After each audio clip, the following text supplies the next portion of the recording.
Hello and welcome to our Catholic School Counselors meeting that happened on September 3rd, 2025. My name is Benita Gonzalez. I'm the Director of Student Support Services for the Archdiocese of Galveston-Houston Catholic Schools Office, also the Director of Support for Nurses and Counselors.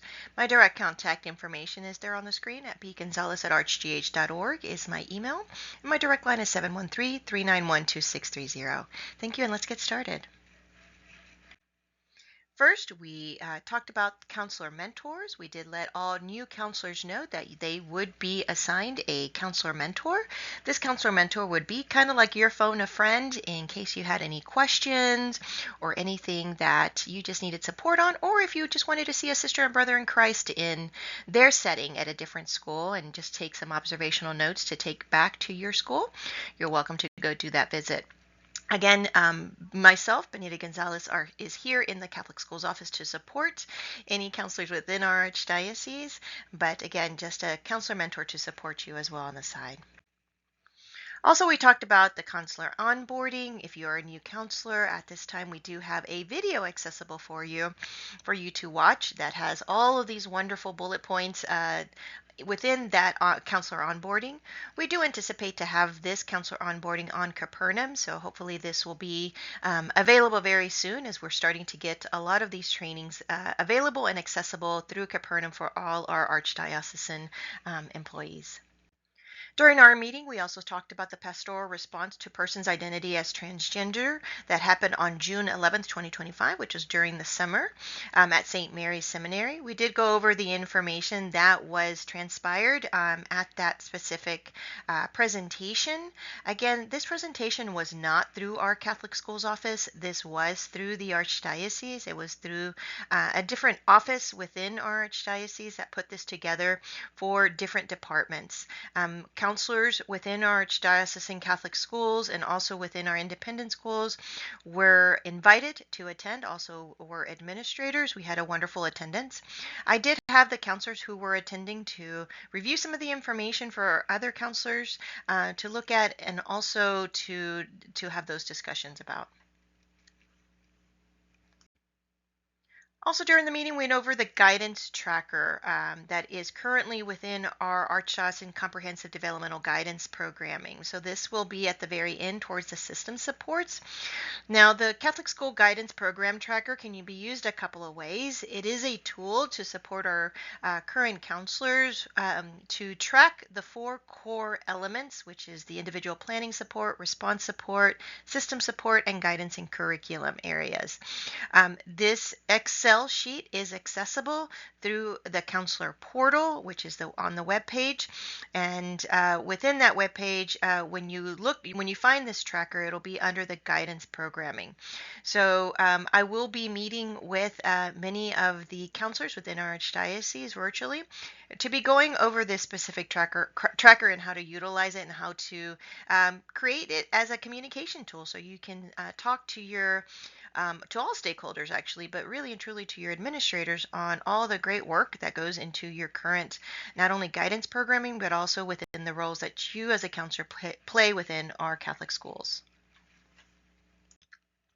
During our meeting, I also presented our book study for the 2025-2026 school year. This is Promoting Student Attention, How to Understand, Assess, and Create Conditions for Attention.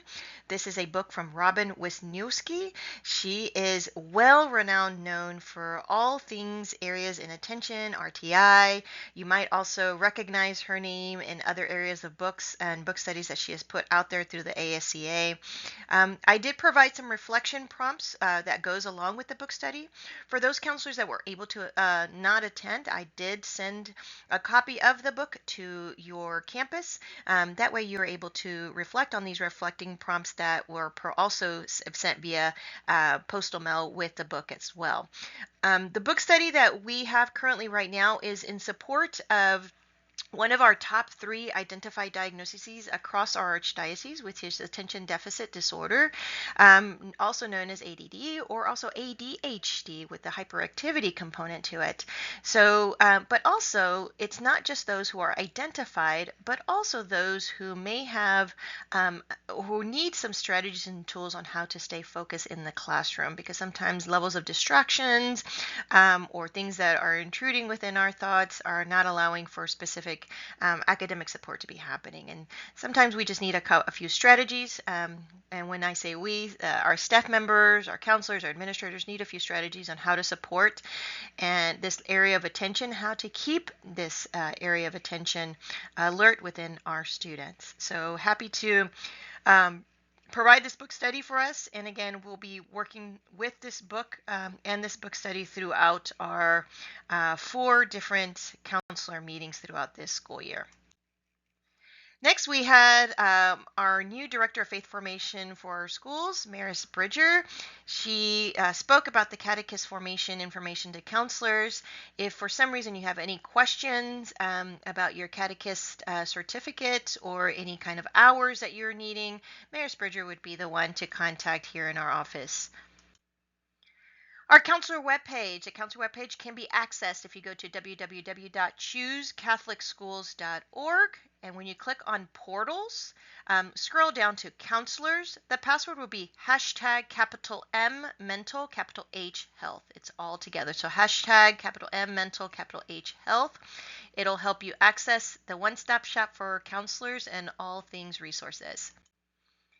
Here is a screenshot of what you will see on the counselor webpage. You will see the Catholic School Counselor Calendar. It gives you up to date any meetings that are coming up that might pertain to you as a counselor role.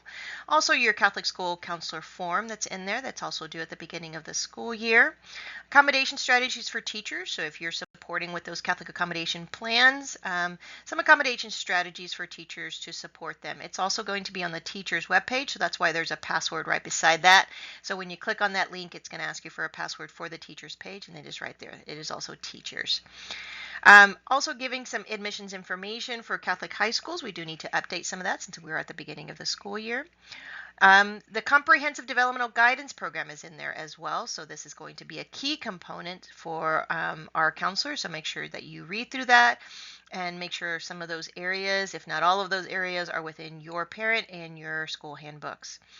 Your Catholic accommodation plan training. So if you are a school that has a CAP plan in place, this will guide you on how to create a CAP and also how to have a CAP meeting. Also, child abuse report and procedures for our archdiocese. Counselor meeting information. So all of these recordings and from every meeting will be in here. So in case you miss a meeting or you are a new counselor and you want to go back to what was said in prior years and prior meetings, you're welcome to access those on this particular tab. The crisis counseling calendar, we did have a sign up today, so I'll have that up as soon as possible so you can access that. Our Good to Great goal, which I'll go over here in a little bit, will be on there. Grief and Loss Catholic School Guide. So if you have a death on your campus, whether it be a student, a faculty member, or someone, a priest or deacon, or someone within your school campus, and you had a loss and there is grief on your campus due to that loss, there is a step-by-step guide on how to support those individuals and those family members in your community. Also, the employee resource, the Archdiocesan Employee Assistance Program. So within our archdiocese, under our benefits, and even if you're not under our benefits, there are some coverages for employees in general that if there is any need for counseling, psychiatric support, anything to that nature, this flyer has wonderful information for all employees in case they're dealing with a mental health issue and just needing a level of support. Also, our NSBEX is on here for the National Standards and Benchmarks for Effective Catholic School, Elementary and Secondary School Education. There's a wonderful area on there from our academic excellence team, especially those that pertain to counseling. Self-harm response guide, a reminder to make sure you look at this one as well. There are steps to take, especially for our parochial schools. When you have an outcry for with a child that is stating that they're wanting to hurt themselves or hurt others. So please be sure you have that accessible. If anything, have the step-by-step procedures accessible on what to do if you do have such type of event on your campus that is happening, making sure you contact your Catholic Schools Office liaison or myself, Benita Gonzalez, so we can guide you and support you with this type of response.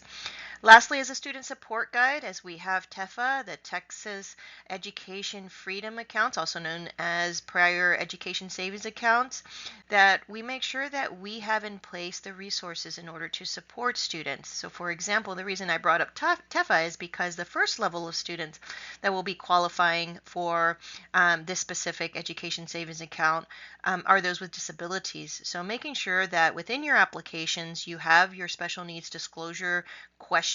That way families can disclose to you if there is a specific disability. That way you can have those conversations in the very beginning of application. And then also the student support guide will guide you if you have specific resources that are required in order to have a child that has a specific learning disability. So for example, if you have a child with severe dyslexia and they mention that on their application, but you also know that you don't have dyslexia support, you don't have a dyslexia interventionist, then that is something definitely to have a discussion with the family with before proceeding and continuing with enrollment. Next, we talked about the different guides that we currently have. So we currently have the Archdiocese of Galveston-Houston Comprehensive Developmental Guidance Program. We have our Grief and Loss Catholic School Guide, and then we have our guidelines for responding to student self-harm and student harm to others. So those are our 3 different guides at this very moment that we currently have to support within your counseling role. I mentioned our good to great goal. So our academic excellence team, which is one of the domains from the NSBECS, which is the national standards. So we do have under our academic excellence team goals that we're wanting to reach within our own domain. And one of the topics is in guidance. So academic excellence 9.2 on the area of the well-being of students. Our goal this year is that by the conclusion of the 2025-2026 school year, at least one staff member from each parochial school will have completed the guidance program professional development training offered by the Catholic Schools Office.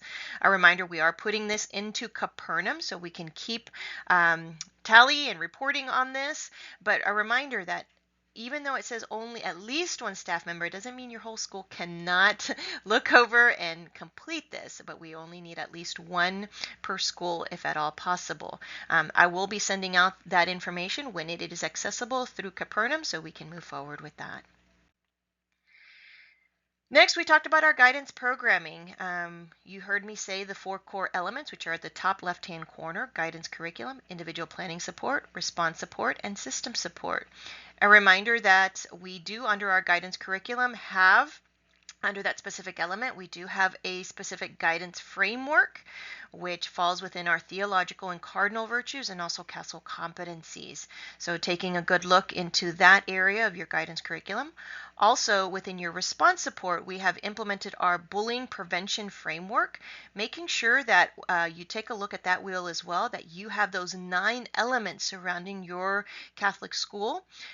We are very familiar with the policies and procedures and also targeted support and early response through lessons, but it's the other 7 that we always are needing to make sure that we receive data collection from teachers, students, families, so we can make sure we have a robust preventative approach in making sure that this bullying prevention is in place in our schools, and it is encompassing our mission and our vision of our schools. A reminder that as professionals, that your emails should have a signature of confidentiality. That way, whenever you're addressing information, especially when it's coming to information about students or information regarding your specific role as a counselor, as you may know, you are always transpiring information that is very confidential and sensitive in matter as well. Making sure that you have reached out to your administrator. I have just put an example here of confidentiality notice. It doesn't mean that this is the one you have to use, but get with your administrator to make sure that you've added a confidentiality notice into your signature. That way, when you are submitting emails to outside vendors, to parents, whoever you may be sending emails to, that they know that this email is specifically, and you're advising them is specifically for them, and it is not for them to disseminate or copy or send to other recipients for whatever use that they're trying to use your information for. We also reviewed that we were needing all counselors to look at their current school handbooks and making sure that your guidance areas are reflected within your school handbook.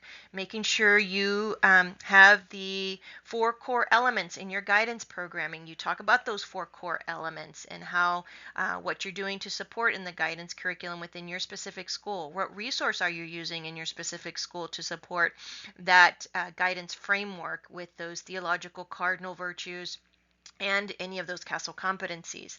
Also, within your response support, how you respond to bullying, how you respond to certain areas, but also in your guidance areas, what your preventative frameworks are as well. Your system supports, if you're doing any kind of data collection or so forth from your parents, letting them know in their school handbooks what you're seeking. And then lastly is going to be your individual planning supports, how you're helping students with transitions, whether it's be 8th grade to high school transitions, kinder to first grade transitions, or 5th grade to middle school transitions. So talking to them about those. Catholic accommodation plans fall under individual planning support, goal writing, things to that nature. So making sure you really have a good, robust section in the school handbook relating to your guidance areas. As I mentioned to all, that we will have a school virtual visit review. I will be going over using the guidance program tracker to guide in our conversations and looking over those 4 core elements, making sure that each school has a specific areas that they are targeting and they're supporting within their schools. So look out for an email from me as I'm scheduling these specific visits. Again, as I mentioned, we do have crisis counseling sign up that will be happening today for the 2025-2026 school year. It's going to look a little bit different than prior years. Prior years, we would give you a week or 2 for you to sign up. This year, it's going to be more on signing up for schools, sister schools that are nearby, either to where you live or where you work or on your way to each area. So I will disseminate that today so you guys can sign up for those areas. Just a reminder that your counselor verification form is due in September, so I'll send an email in case I don't have it, but please make sure you complete that and forward that to my email at bgonzalez@archgh.org. Such some future meeting reminders. October 10th will be our in-service. I'll make sure to send you information. It's going to go through your principal, that information, but I will also send an email separately to all counselors that will be attending that October 10th in-service. Then we also have our second Archdiocesan meeting, which will be November 12th. And then our third Archdiocesan meeting will be February 11th. A reminder that that one will be virtual. So that will be a virtual link that I'll be sending to all. And then lastly, April 29th will be our last Archdiocesan meeting for the 2025-2026 school year. Again, as always, please contact me if you have any questions. Benita Gonzalez. There is my email at bgonzalez@archgh.org, and my direct line is 713-391-2630. Many of you have my cell phone number. That's usually the best way to contact me, so making sure that you have that accessible for you as well. If not, email me, and I'll make sure that you have that for your phone contacts. Again, have a blessed day.